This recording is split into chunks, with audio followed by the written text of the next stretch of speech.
I've always wanted to say this, so here it goes.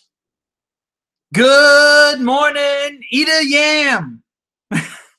Okay, well, for whatever, that's as good as it's going to get. I'm here by myself this evening. We are still going to broadcast. Trent is not here; he is away, and he might have the opportunity to be with us this evening. But outside of that, we're still gonna do the best that we can to look at the scriptures a little bit and do some talking. And we're going to start in Matthew chapter 25, about verse 31, about where we left off last time.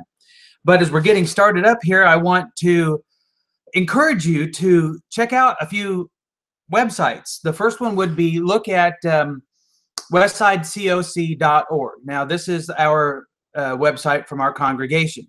And there's some information on there, a few articles, and I'm working on getting that populated and to put more things on there, but sometimes it's a premium, so that takes a lot of work.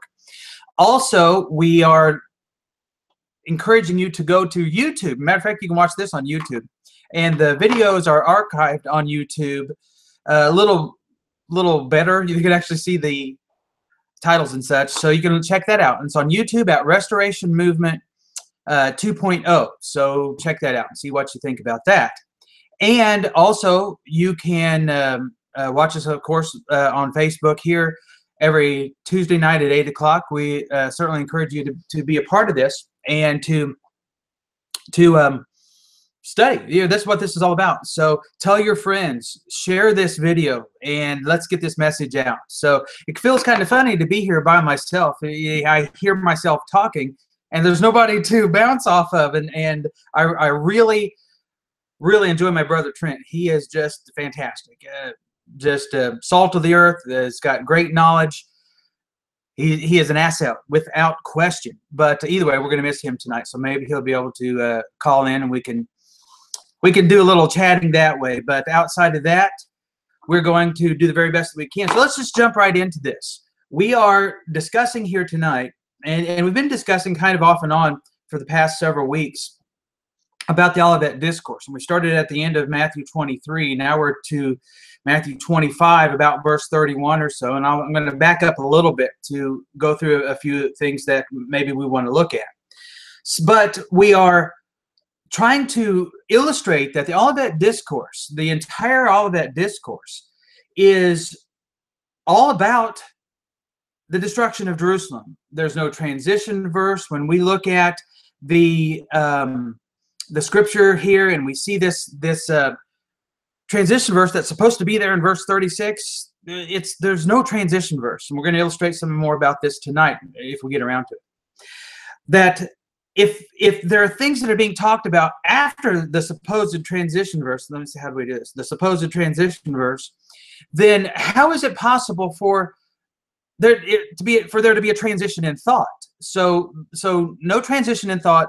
It's all talking about the Olivet, or the entire Olivet Discourse is about the destruction of Jerusalem, including judgment, resurrection, Jesus coming with his angels, you name it. All of that is contained in this. So from that point, we're trying to make that point, I guess is what I'm getting at here. So let's just go ahead and turn over here to Matthew chapter 25. Now, the verse that we got up to, last week we talked about, and this is where I want to back up a little bit. Last week we talked about the parable of the 10 virgins. Now, if you were able to watch last week, you might remember this. But so we talked about these the parable of these 10 virgins, and the whole point that was made there, and with the parable of the talents, the point that's being made is these events occurred in the lifetime of the people with which they were occurring. These wedding hopefuls were waiting for the bridegroom to come in their lifetime. These slaves or servants, or however you want to put it, that were bearing the talents of the master, while he was gone, they were looking for him to come back in their lifetime. And maybe people have overlooked that. And I know that I did for many years, or I tried to ignore it, I guess. But when you look at this, you see that these events were all going to happen in their lifetime. Now, let's think about this, because Jesus actually made this point let's look at just a couple things before we get into 25 verse 31. Okay, so Jesus made the point that these things are going to happen in their lifetime. You might say, well, how is that possible? Well, what the Lord did, he drew on imagery from the Old Testament. Now, this is how this works. If you study the New Testament and you see how the writers of the New Testament operated, they were Jews. They were Hebrew in their thought process. They weren't Hellenistic. They weren't Greek. They were Hebrew. So we have to think, if we want to understand how they spoke and understand what they spoke and what they were trying to teach, and right down to Jesus, they were Hebrew. We have to get into their head and understand their language. So that's this kind of a no-brainer, right? So Jesus quotes from Daniel. Now, the message that Daniel had was that the events that Jesus was talking about to his disciples, the message that Daniel had was when it was going to happen, when these events would take place. So Jesus, when asked by his disciples, which was one question, it was this one simple question. Matter of fact, it was the same question that was asked in Daniel. Matter of fact, let's turn over here and look at Daniel. This is Daniel chapter 12, and you're going to see here Daniel's question. Well, really, it's not so much his question as is the eternal question, I guess you might say. But okay, so anyway, I'm turning over here to Daniel 12, and Daniel says here in verse 5 of Daniel 12, he says, "Then I, Daniel, looked, and behold, two others were standing, one on the bank of the river, and the other on that bank of the river. And one said to the man dressed in linen, who was above the waters of the river, how long will it be until the end of these wonders?" Now that, think about this, is the exact same question that the apostles asked of Jesus in Matthew chapter 24 and verse 3. Now listen to this. This is Matthew 24 and verse 3. "As he was sitting on the Mount of Olives, the disciples came to him privately, saying, 'Tell us, when will these things happen, and what will be the sign of your coming and of the end of the age?'" So it might sound like it's three questions. When we look in Mark 13 and Luke 21, we see there's only really two questions, separated, I guess, if you really want to do it that way. But even at that, it's not two questions or three questions. It's one question. When's all this stuff going to happen that you were just telling us about, Jesus? Because Jesus had just told them that the temple would be destroyed. He was lamenting for Jerusalem, and they were pretty perplexed about that. They were thinking, well, how is this possible that these things are going to take place? And if this is the case, when's it going to happen? Tell us, what's going to be the sign of these things taking place? When is this going to occur? Now, if you are reading out of the King James, you're going to see here that, well, really many other versions too, use the term, when will the end of the world occur? There in Matthew chapter 24 and verse 3.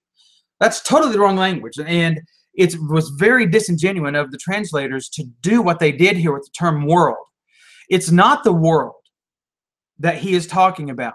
Now, from our perspective in the Church of Christ, in the amillennial perspective, and I think that this is really just catching on in the entire religious world. They're getting to the point where they're understanding, at least through verse 34 of Matthew 24, that it is referring to the destruction of Jerusalem.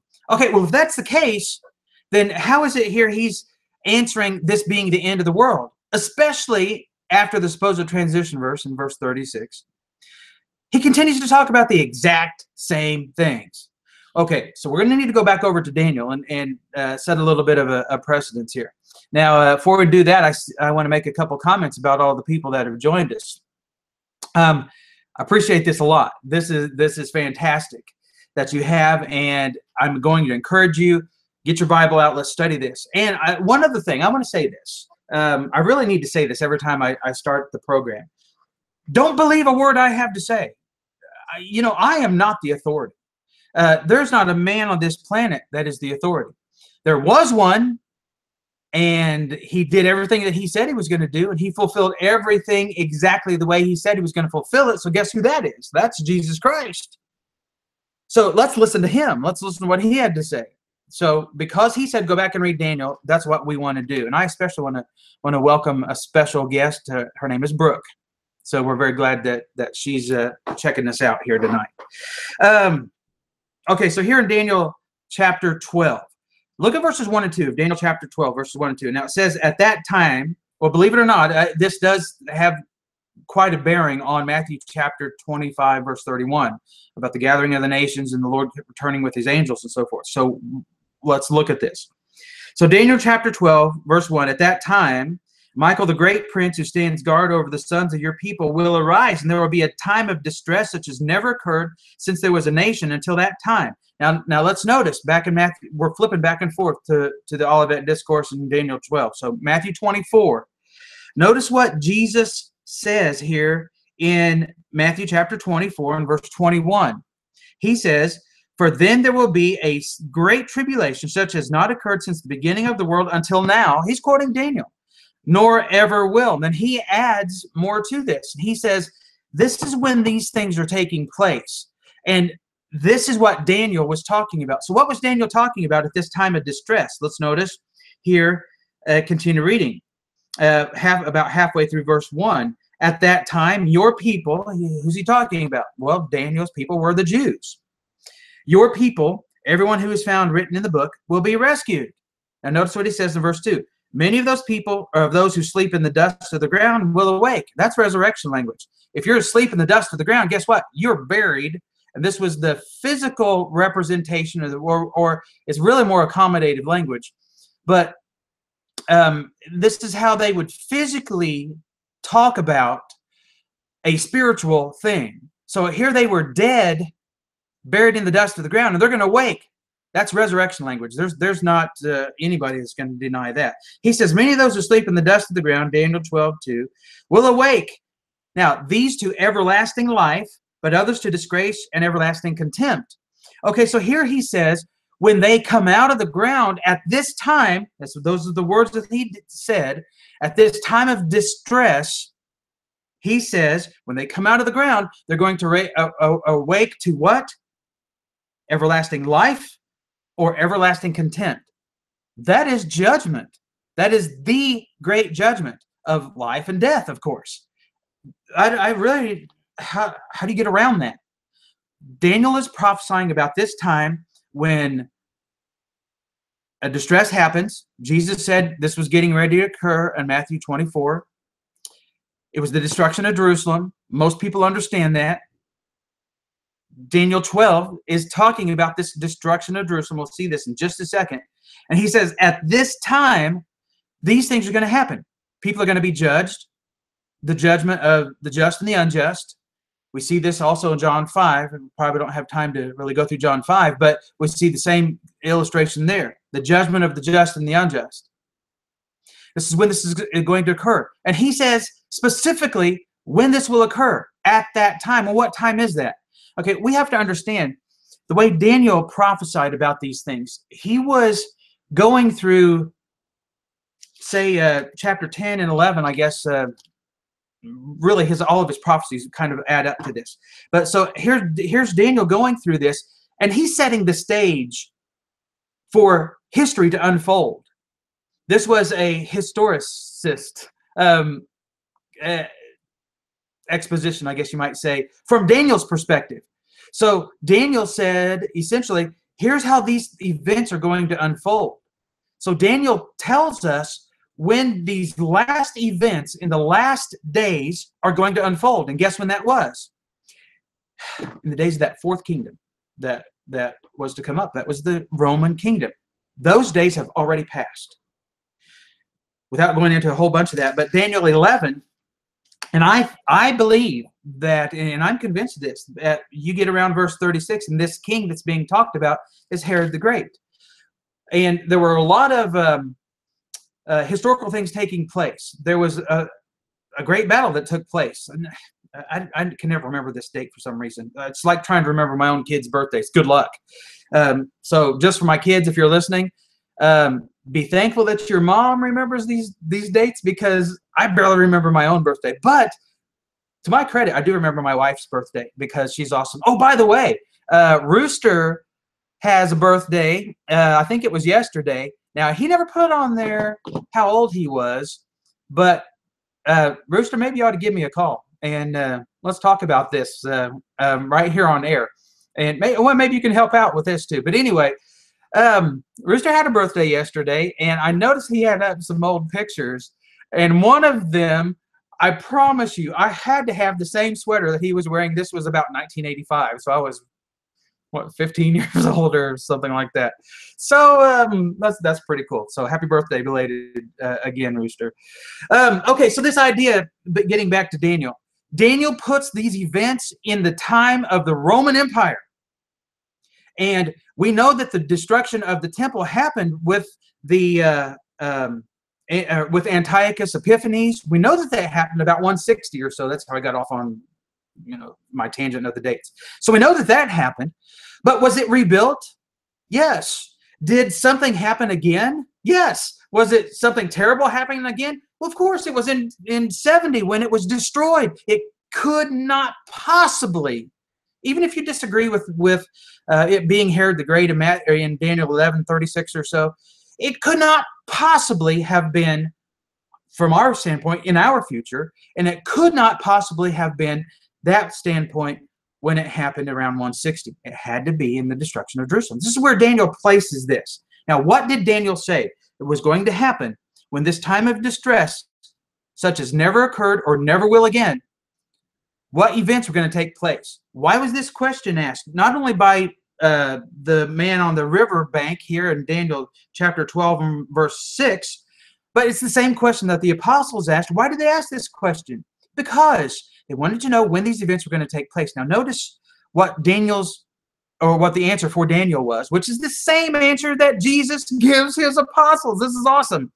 Verse 7, Daniel 12, I heard the man dressed in linen who was above the waters of the river as he raised his right hand and his left hand toward heaven and swore by him who lives forever that it would be for times, time, and half a time.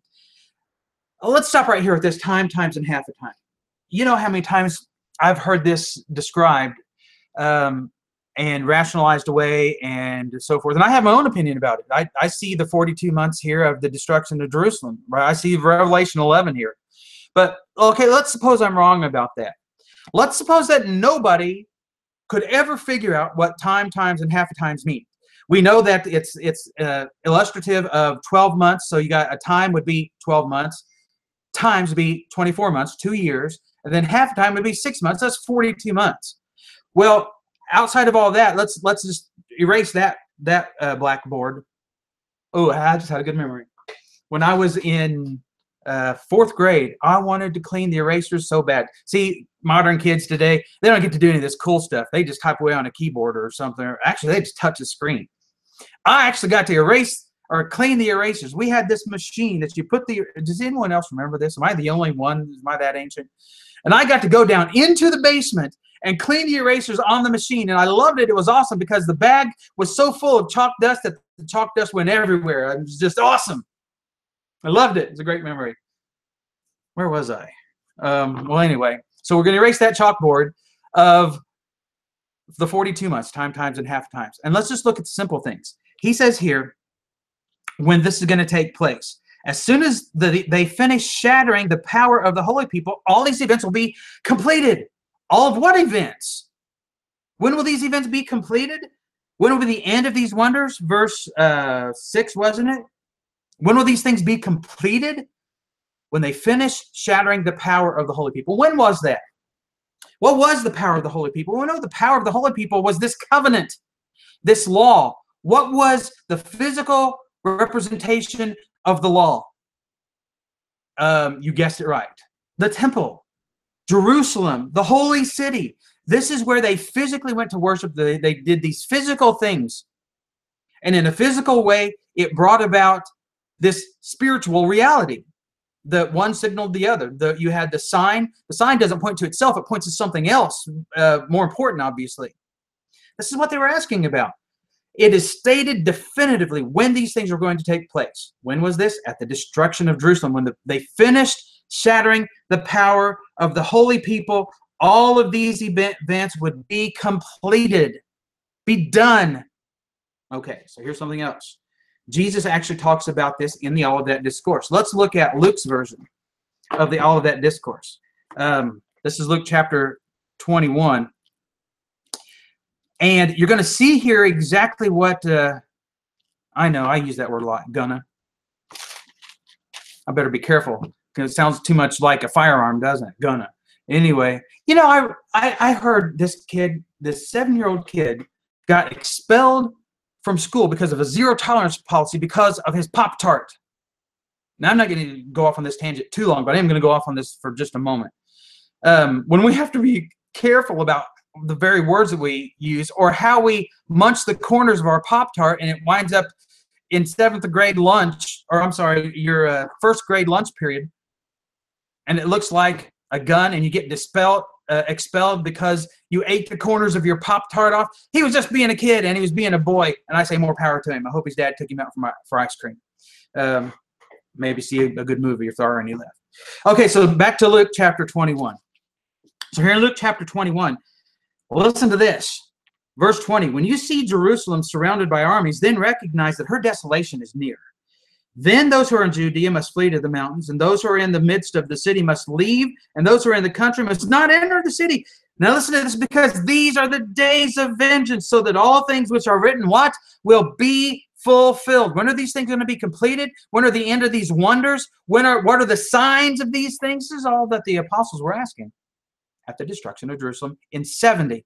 Now remember, Jesus said there was a distress coming upon these nations such as never occurred before and never will again. So if Jesus was not lying to us, he's prophet, priest, and king, and his prophecy is true, Jerusalem will never be remade to be destroyed again. It's impossible unless Jesus was a liar. If he is, then I'm just going to end the program right now. No, I'm not going to end the program because Jesus was not a liar. He told the truth. Okay, so here we are. We've established the fact of when these events are going to take place. And why is this important to our understanding of Matthew chapter 25 and verse 31? Well, let's go over here and look at this. Matthew 25:31 says, But when the Son of Man comes in his glory and all the angels with him, then he will sit on his glorious throne. Okay, I don't even think we have enough time with what we have left in the program here tonight to deal with that one part of this verse. But let's give it a shot. Okay, so he says, when the Son of Man comes in his glory. All right, what is his glory? What is the glory of Jesus? Oh boy, where do I go with this? We could talk about his glorified body, which he did not have while he was on this planet, by the way. Jesus was not in a glorified body. But I don't think I'm going to go there just yet. Maybe we can devote a whole program to that. Matter of fact, John 7, like 35 to 41 or something like that, makes the point that Jesus was not glorified until the Spirit was poured out. And we know that he couldn't have, the Spirit could not come, according to John 16, I believe it is, until Jesus left. Jesus said, it benefits you for me to go, that way the Spirit can come. So Jesus couldn't be glorified until the Spirit came and was poured out.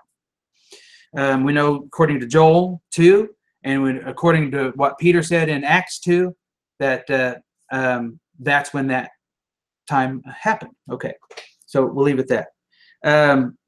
So is that the glory that we're talking about? No, that's not his glory. How is he supposed to come in his glory? Let's look at some of the comments we got going on here. I can't. It's too hard. It's too hard. You really ought to see me try to. This is no joke. I stopped chewing gum because I am so uncoordinated. I can't chew gum and walk at the same time. So it's hard for me to get to these comments here on the left, right hand side of my screen and do them any justice. So if I miss something, I apologize about that. Just right off the bat. But okay, so what was his glory? All right, let's look here at the glory of Jesus and what he said. So to do this, we're going to look at another passage. This is let's go to Mark. Let's use Mark and Mark's account of this. Mark chapter 8. Jesus makes a comment here in Mark 8. And here's what he says. This is Mark 8 and verse 38. Jesus says, For whoever is ashamed of me and my words in this adulterous and sinful generation. Let's stop right there. Okay, so what time reference? Here's a time reference. What's the time reference here that the Lord is giving for what he's getting ready to talk about?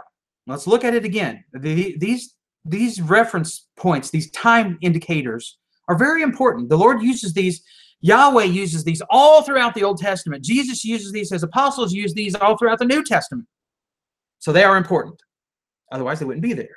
Okay, so Matthew 8, verse 38, whoever is ashamed of me and my words in this adulterous and sinful generation. So what generation is going to reject Jesus and his words? This generation. This adulterous and sinful generation. Not the one that it's going to happen to somewhere thousands of years in the future. You do realize how do I be nice about saying this? This argument just doesn't hold water. Soon, really soon, Jesus said, I'm coming soon. Time is at hand. All of these at hand statements. How many times is it used in Revelations? 8 or 10 times in Revelation chapter 22?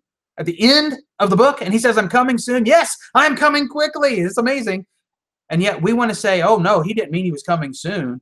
And certainly this generation can't mean that. It means the generation it's going to happen to, and it's going to happen quickly when it happens. Really? Let's just simmer on that for a minute. It's going to happen in the generation it happens to. You know, God is not a trickster. Jesus was not trying to trick us into being faithful. He wasn't trying to scare us into being faithful. Actually, he was trying to encourage us to be faithful. How? By the prophetic fulfillment of his words. When he said they would be fulfilled. Now, when did Jesus say these things were going to take place? What was his glory? This is back to this question. This generation. He says the Son of Man will be ashamed of him when he comes in the glory of his Father with his holy angels. Okay, so Jesus said, I'm going to come in the glory of my Father with my holy angels. So here in Matthew chapter, let's flip back over here real quick. 25 verse 31, Jesus says, but when the Son of Man comes in his glory and all the angels with him, then he will sit on his glorious throne and all the nations will be gathered before him. Okay, before we talk about this gathering together and all this, we have to establish when this is going to take place. Is this somewhere far off in the future? Or is this the past? Jesus said, never once did he ever say this is going to happen in a far off future setting. Every time indicator, every thing that we can look at, everything that places it at a particular point in time, whether it's in the Old Testament or in the New Testament, puts it in the 1st century AD at the destruction of Jerusalem. All right? Let's go back to this idea of Jesus coming in his glory with all his angels. And here's the reason I'm kind of focusing on this. When we look at this, Jesus coming in the glory of his Father with his holy angels, the argument has become that, well, that means it's Pentecost. That the Lord did come representatively on Pentecost. No. How does that work? Because if you're going to tell me that the Lord came on Pentecost, and this was his second coming, as is described here, and as is described in Matthew chapter 24 and verse 34, and in Matthew 16, 27 and 28, and in Mark 8, where we just read a moment ago, you're going to say that that's Pentecost? Okay, so you're going to have to show me where the Lord came with his angels in flaming fire, and how you're going to have to show me that. The scriptures don't teach that. You might teach it, but the scriptures don't teach that. I need a yoo-hoo break. It makes me feel better. See, I would rather have chocolate. Nobody really remembers chocolate unless you were raised around here. Chocolate was great. Cowboy Bob said it was great. So if you're from Indiana in the Midwest, you know what I'm talking about. So this is as close as I can get. Every once in a while I do see it. Okay, so back to the point. He's talking about the Son of Man coming in his glory with his angels. How is that Pentecost? Let's find a passage in the scriptures that shows that Jesus came with his angels on Pentecost? Let's just find that. Okay, so I'm gonna put my brain to work here. So if you see smoke coming out of my ears, that's what's happening. I can't find any verses. I've looked. Matter of fact, one of the things that really held me up from taking that step to becoming, and I really don't like this term because it's become pejorative, really. But the thing that prevented me from taking that final step to becoming a full preterist, in other words, fully believing the first century truth, that's a whole lot better. Of course, it takes longer to say. What prevented me from doing that? Hey, looky here. Smith, Rooster Morgan. All right. Hey, brother. Good to talk to you. Yeah. Hey, you are on the air. Hey, I just figured I'd holler at you a few minutes and thank you for the birthday wishes and all. And want to thank each and every one of you, all the fellas that wish me happy birthday. And I just appreciate each and every one of them. And I just figured I'd give you a holler and speak to you a few minutes. Oh, hey, I'm thankful for it. I'm actually feeling kind of alone here. Hey, I was just talking about one of the things that was preventing me from taking that leap to becoming a full-fledged first century truth believer, or a full preterist. And you know what it was? Really looked so hard to find a third coming. I tried. I really tried. I just knew that for 2,000 years people couldn't have been wrong, and Jesus has to be coming back in the future. So I made it my goal to find a third coming passage. And the more I studied for a third coming passage, the more I realized there's not one. I mean, were you ever at that point, or did you just naturally get it? I'm going to tell you, you can search all you want, and all the futures, they can search all they want. I've done that years ago. I used to do the same thing. You ain't going to find it. It's not there. The ain't the ones that can come in Hebrews 9:28. And when he comes again, he's come for salvation to give unto them that Paul talked about, Peter, John, and even our Lord in the gospel. Right. And that was my stranglehold, John, on the first two letters that Peter wrote. That's where I began to, and that's been about 8 or 9 years ago.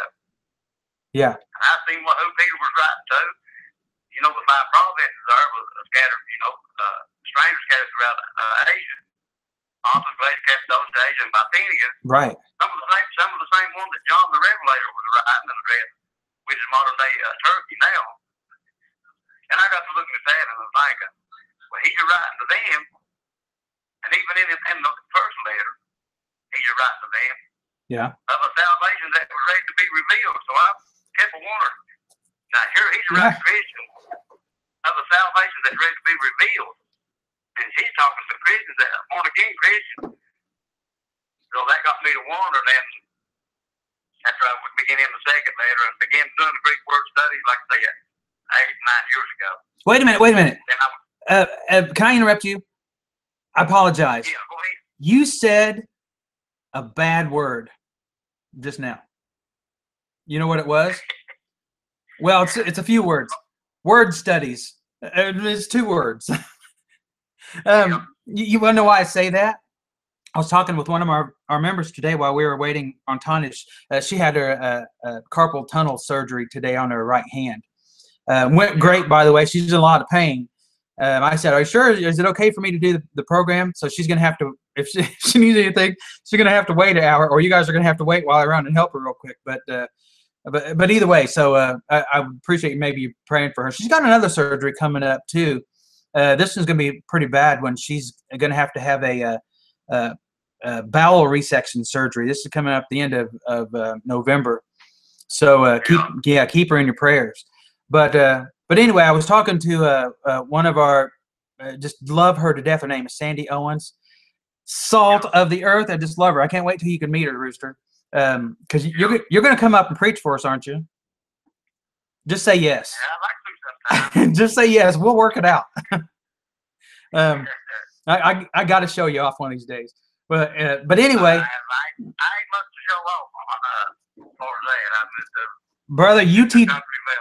you teach the truth. You teach the truth in a way that's easy to understand, and that is worthy of getting it out there and people hearing it.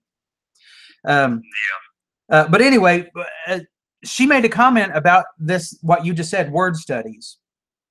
And she said, and she's been a lifelong member of the Church of Christ, just like me. And she said, people in the Church of Christ do not know how to study. And I said, I was thinking, I was really trying to defend them. And I said, well, you know, just about every member of the Church of Christ knows what baptizo is. And you know what? She made a fantastic point. You know what she said? She said, they don't know it because they did a word study. She said, they know it because the preacher told them, and that's the only word study he's ever done. So, you know, they make a good, she made a really good point. But it's kind of a dirty word or dirty phrase to say, you know, that I actually had a girl tell me here 2 or 3 months ago, and I love her and I love her family, and just wish the best for them spiritually, of course. But she actually said, this is what she said: you mean to tell me, John, that I have to know Greek and I have to look up Greek words to understand the scriptures? You know what I said? Yes. She didn't like that. So well, I'm gonna tell you, John, that's what a lot of, you know, in the brotherhood, that's where they make the mistake. They look at the King James, and that's what I've always studied, King James. But when you get to, just like Matthew 13, in the parable of the wheat and the tares, and where it says the King James will use the world, brother, that's far-fetched, and some of them don't want to change it, even though they look the Greek word up and see that the Greek word is ion or eon yeah. age. Jesus said that would be a separation at the end of that age, that generation, if they win the Mosaic age. You can't get away from that. Yeah. Those things. How do you get around that? I'll tell you how I got around it. I just avoided it. I mean, I really did. Whether it was subconscious or not, there were a lot of these passages that were just too hard to explain. And I'll never forget asking a preacher to explain what it meant when Jesus would come back with many thousands of his saints or his holy ones or whatever. And he looked at me like I had just murdered his family. I mean, it was that drastic of his reaction. And he never did answer it. He said, well, I'll have to get back to you on them in hurry. See, we had a priest of this congregation. We didn't have a baptistry. There was a creek running in the back, but it was mostly sewage, and it was only about 2 inches deep and 3 inches wide. So you're not going to baptize there. So we would use their building to baptize people. And I think this was actually at the baptism of my children. All three of them baptized at the same time. And so I asked him after that, and he said, well, I'll get back to you. He had something really important to do, and, you know, it was kind of an inconvenience, I guess. So he never did get back with me. I saw him a couple years later. Well, I saw him many times before in between there, but 2 years later or so, I asked him again, and he just said, I don't know. And that was it. I'm not. He basically said, I'm not even going to try to answer it. So that's where we're at. Well, it's like you mentioned a while ago when I first, tuned in, or, when you were talking about Jesus coming back in the glory of the Father. Mm-hmm. But I know that, people scrambled around about that. They'll say, well, Jesus, the Bible does say that Jesus is coming back in the glory of the Father. Well, yeah. What is the glory of the Father? Yeah, that's what I was getting to. Preach it, brother. 24 and so on. Jesus said that his Father is the Spirit, and they that worship him must worship him in spirit and truth. And if he's coming back in the glory of the Father, then if God is a Spirit, he's coming back in a spiritual sense. And you can't see Jesus sitting beside you right now in spirit. You're not going to see. You're not going to touch the fleshly eyes upon him. But he says he comes back. When he comes, he'll come in the glory of the Father with his angels to reward every man according to his work, whether it be good or whether it be bad. Now, if he's coming to reward every man in Matthew 16:27, and I've seen where some on Facebook have gotten out of it, so desperation. And in desperation, they'll say, well, they were split. Yes. From Matthew 27 to 28. So there was a split there. There's a imaginary line of split in that. Just like Matthew 24 and 35 and 36, there's an imaginary line there. Well, he quits talking about the drugs from Jerusalem, Matthew 24 and 35. And then beginning of 36, he starts talking about the end of time. Hey. But he never does talk. There's no imaginary line there. There's no flick. I know it. Matthew 24. Hey, have you thought about this, Rooster? In Matthew 24, verse 34, they will cop to that being the destruction of Jerusalem happening in their generation. They've come to that point, which is amazing. Okay, and then in verse 36, they say, well, this is where it transitions to the last part of the question about the end of the world, which can't even be found in the original language. It's like you said, end of the age. Okay, but they say it transitions to the end of the world. Now, how do they explain verse 35? Have you ever thought about that? Brother, I'm going to tell you, they squig on the worm. And, I remember about 10 years ago when I looked at that, and like I said, and after I got in the books of Peter used verbatim the same words that Jesus used as the days of Noah. That's right. He used the same thing in 2 Peter 3. And he said, speaking of the scoffers, but them scoffers are saying, and mockers saying, well, where is his coming? For since the fathers fell asleep, everything continues as it was in the days of Noah. They eat, they drank, they're giving them marriages and all these things. And Peter's rebuking and showing that the scoffers, how bad and how wrong they were, just like those in the days of Noah, and using that as an analogy to show them he's going to come. He'll keep his word. Or he says that, they're ignorant of that. Right. These scoffers are ignorant of that. Not willingly, he called them ignorant, or even thinking such thing. Yeah, you're right. And he goes on to even say, to tell the brethren that he's right. So one day is the Lord is 1,000 years, 1,000 years one day. And what he was doing is showing them that time, somebody said, well, time don't mean nothing to God. Well, time may not mean nothing to God, but when God did something that's near, he didn't mean 2,000 years away. And when he did something far off, just like, when you read and study the book of Daniel. That's right. When he told Daniel, seal up the things that are written in this book, he told Daniel, will rest without bothering. Well, that's Daniel was standing in his law. That's why he gave in all of these prophecies, there's the time statements. And a prophecy may be something that's fulfilled hundreds or maybe thousands of years from the time it's made. But there's a time statement when it's going to come to fruition. And there are no prophecies that are yet to be fulfilled in this sense that there's new prophecies being made. Because prophecy came to an end in 70, essentially, when the old system came to a close. Now, the reason we know that is because of Zechariah 13 teaches very clearly that at that time, in those days, at the destruction of Jerusalem, the prophet will not be able to prophesy anymore. The unclean spirit will pass out of the land. So, of course, there's many other proofs to illustrate that system of prophecy and fulfillment had to come to an end at some point in order to have credibility. Goes right along with what Paul was teaching, right into the Corinthians.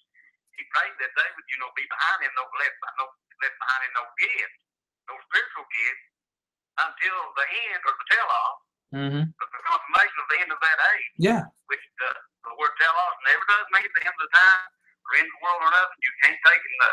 As I used to do the word study, I went finding out that, and then Paul in 1 Corinthians 13 and 10, he tells them that, even though they had spiritual gifts and they had problems, with those gifts in the church, but Paul said he called it part-time things. He said those in part shall be done away with when that which is perfect. Greek word teleon, that which is perfect, and our brothers always had to have to jump into. Well, that's the perfect law of liberty. Yeah, and that may be just a little part of it, but that wasn't what Paul had in his mind, in his not at all. Time. Yeah, that wasn't what Paul was talking about. A parallel with the same thing that he was in Ephesians 4, talking about to complete the full man and the full stature of the man. Yeah, and that was the church when it would come to its complete fullness. The Greek word teleos, and he said those gifts would be done away with. Now, you can't put those gifts, and nobody can prophesy any other after AD 70. Then you'd have to be going against Paul and the Holy Spirit that speaks through him. Yeah, you got it right. Yeah, those first century gifts were given as a pledge to the coming of the Lord and the completion of these things. Yeah, yeah. That was what Paul did. He called it a down payment. That was just as me and you might pay a down payment on something, but that don't mean it's paid for. Right. Yeah. Until the full payment's made, you go make a down payment on a vehicle and then run around and say it's mine. It ain't yours. Doesn't work that way, does it? It sure does. Later, if you don't miss no payments and you pay everything, it may be yours. Right. Yeah, but that takes some time. Yeah. That's right. Yeah. Isaiah 66. When I begin to see these things, and talk some of them way back, Yeah. he was going over top of some of the brothers' heads. Last year and a half or 2 years, when I just finally I said, I can't teach. I got to teach this way it's supposed to be taught. Yeah. Me too. And they need to learn it.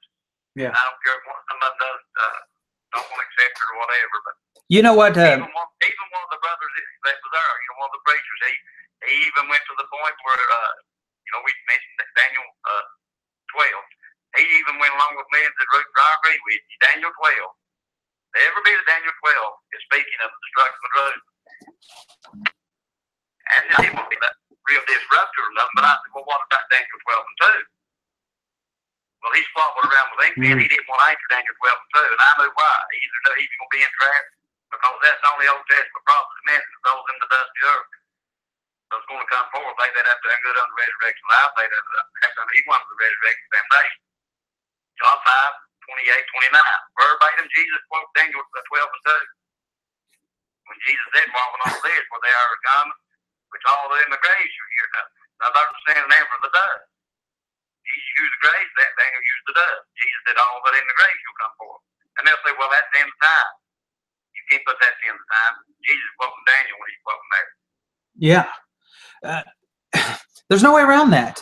And I have sat across the table with preachers who have said he's not quoting Daniel. You can't prove that. He said he was quoting Daniel. How do you get around that? Hey, do you remember Gary Burford? Oh yeah. Do you remember where he preaches? Somebody, if you know it. Yeah, he's been sending me little excerpts of stuff that he's writing.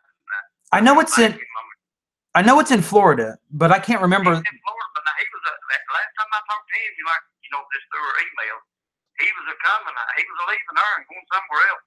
I never did really get slow down on him. Oh, really? Wow, he may be moving back up here to Bluefield, West Virginia, because he was from there. Was he? He was there for years. Well, maybe he's retiring or something. I don't know. But his story was, I'm telling you, I think about many things that he said, and I didn't get to spend a lot of time with him there at the lectures. But man, I really enjoyed talking to him and getting to know you all too and everybody. But his story just blew me away. Here's this guy out in the middle of no man's land religiously, and he starts reading his Bible. He doesn't read any book. He's not in contact with any preachers that I know of. I think this is how the story goes. And he comes to the exact same conclusions that you and I have. Isn't that amazing? Gary Burford, boy, I wish I remembered. Okay, Steve said he's in Arcadia, Florida. If you're ever in Arcadia, Florida, go. I think it's probably Arcadia Church of Christ. Go check him out if he's still there. You're gonna love this guy. I don't know if you love him as much as Rooster, but this man stands for the truth, and he is 100% genuine. He is the real deal. And man, is he powerful when he speaks. It's just sincere. It's from the heart, and it's real. It's and this is the thing that blows me away about this. I'll never forget, years ago I was studying about the Restoration Movement, and as I recall, it's been so long I don't remember who this was, but I think this was Alexander Campbell, and he had traveled somewhere up, I believe it was up the East Coast, and came across somebody, essentially, kind of like the eunuch did, or with the eunuch, reading his Bible. And he starts talking to him and telling him about how he needed to be baptized and, things about the church and so forth. And this guy says, you know what? I was just getting ready to say the same thing to you, because I've been reading my Bible and I see that too. And I thought, wow, that is powerful, because that's exactly what's happening with this. People see this. Nobody has to tell them. They see this. And then they start talking to someone else, and then the wheels just start turning, the cogs start clicking, and before you know it, I mean, you're laying some spiritual rubber, power shifting in second, and riding the clutch, and you're doing it. It's awesome. I'm a Beach Boys fan. Hey, John, once you start seeing these things, then everything else just keeps coming more light. Yeah. The more you look, and you can't read a chapter in the New Testament hardly and get through 20 or 25 verses. You're running into stuff. And these fellows, if they would sit down with open mind and have that Berean mind and just say, I'm going to investigate these things, instead of just running off and calling somebody a heretic when you don't have a clue what they're teaching.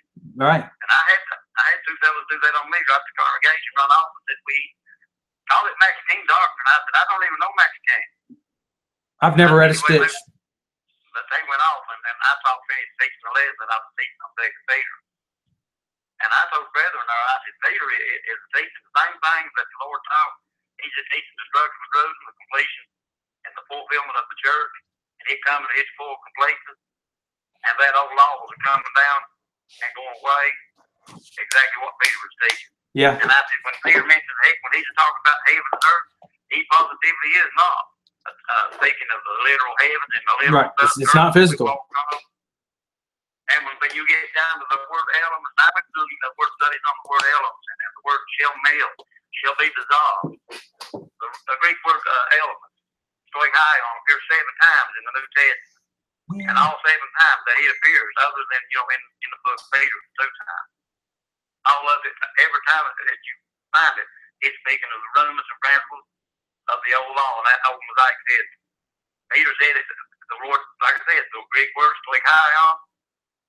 You look at the Greek word for shall melt, Greek word lulo, and one of the definitions is loosed. As you would tie a man up and unloose him and turn him loose. Those commandments and rudiments and rudiments of the law was going to be loosed and done away with. Same Greek word for shall be dissolved and shall melt, lulo, same Greek word. Yeah, that's which is used of divorce too, by the way. Yeah. So it illustrates that unloosing. Hey, can you help me with something here? I think this will be fun. I'll try. I know you're good for it. Acts 1, 9 through 11. Do you see how that relates to what we were talking about in Matthew 25, verse 31, about the coming of the Lord in glory? Let me see if this makes sense. Acts 1, 9 through 11. Yeah, let's just look at it for the benefit of all of our enthralled viewers. Okay. Love all you guys. I'm not putting you down. I really do love you. Okay. So Acts 9, 1 through 11. You know what that says, right? Where you at now? Acts 1, 9. Acts 1. Acts 1. That's what I thought. Okay. So after he had said these things, he was lifted up while they were looking on, and a cloud received him out of their sight. They were gazing intently into the sky while he was going, and behold, 2 men in white clothing stood beside them. And they also said, Men of Galilee, why do you stand looking into the sky? This Jesus who has been taken up from you into heaven will come in just the same way as you have watched him go into heaven. So there it is, Rooster. That proves that we're wrong, and that this Jesus bodily, personally, literally is going to return as he. Is that what that's saying? Or is that saying, affirming what Jesus preached in his lifetime, that he would come in the glory of his Father? Which one is it? That's affirming that Jesus would come, just like me you were talking about a while ago, that Jesus would come in the glory of his Father in the clouds. God was there you go. Okay. Anytime that he brought destruction upon a nation, he there was it is. covered with the clouds. It didn't say that they seen God come down. Ain't no eye ever looked up on God with a physical eye or looked up on him. They're thinking, they're wanting, well, they look at that and they say, well, we'll physically get to look at him within his physical fleshly body. Well, that goes against everything that Jesus teaches in John 5 and John 6.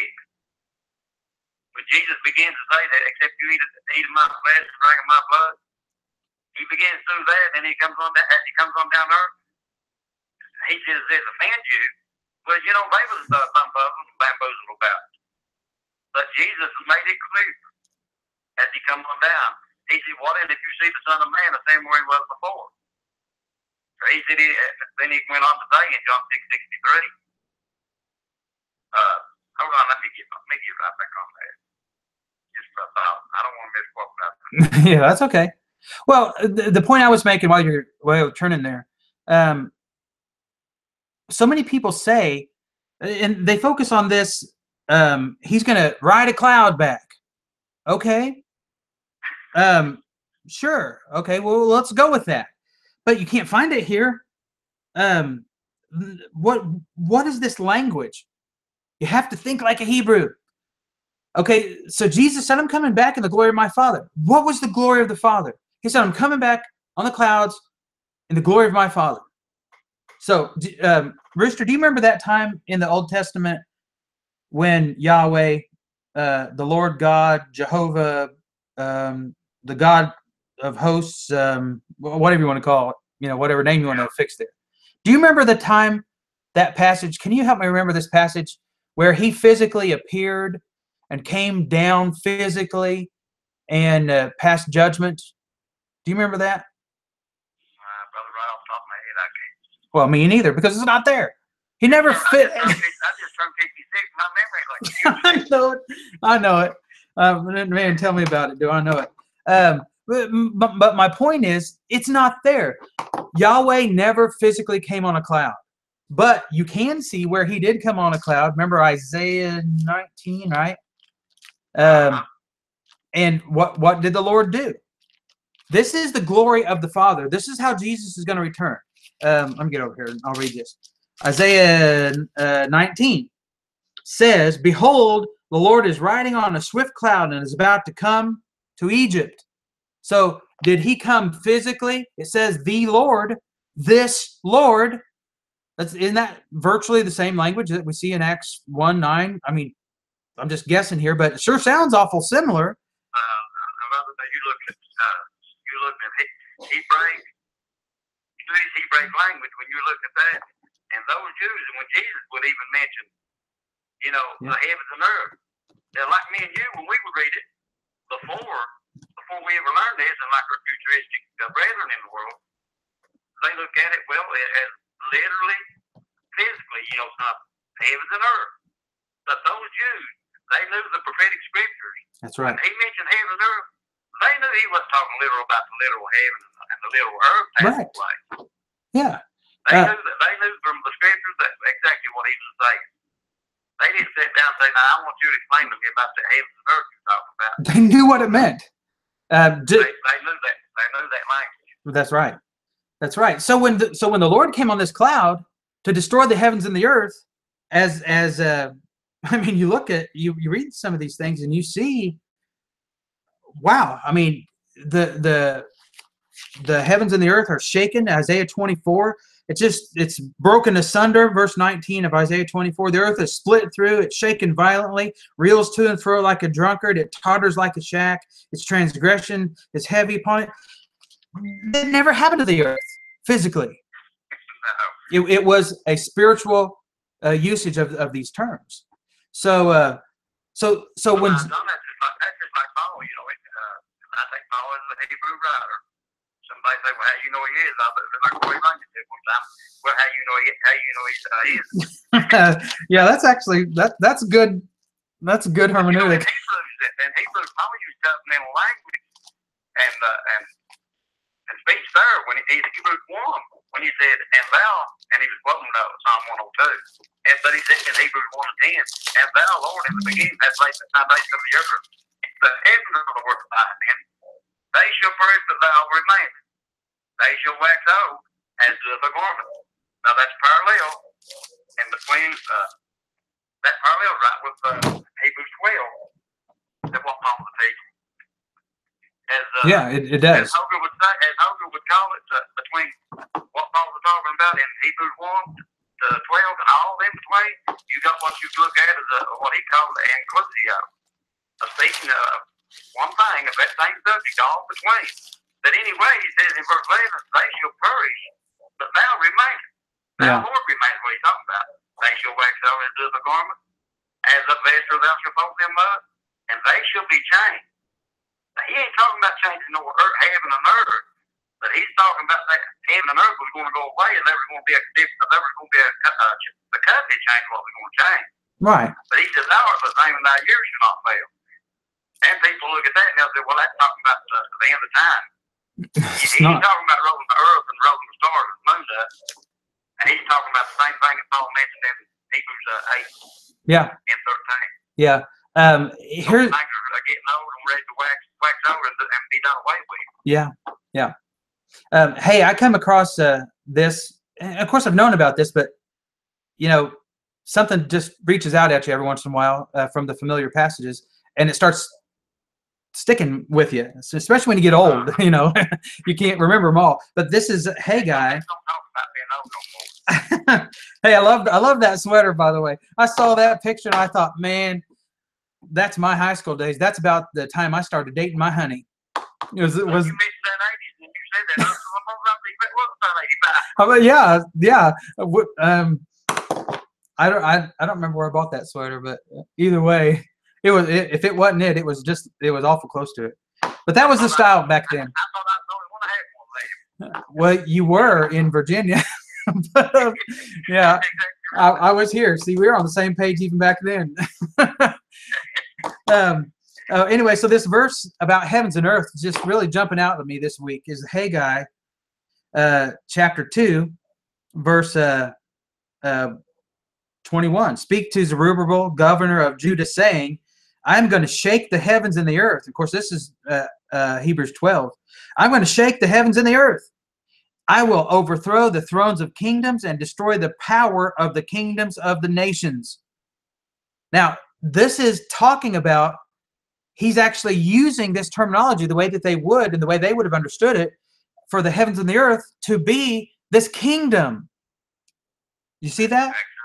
And so that's the Hebrew mindset, certainly not the Greek.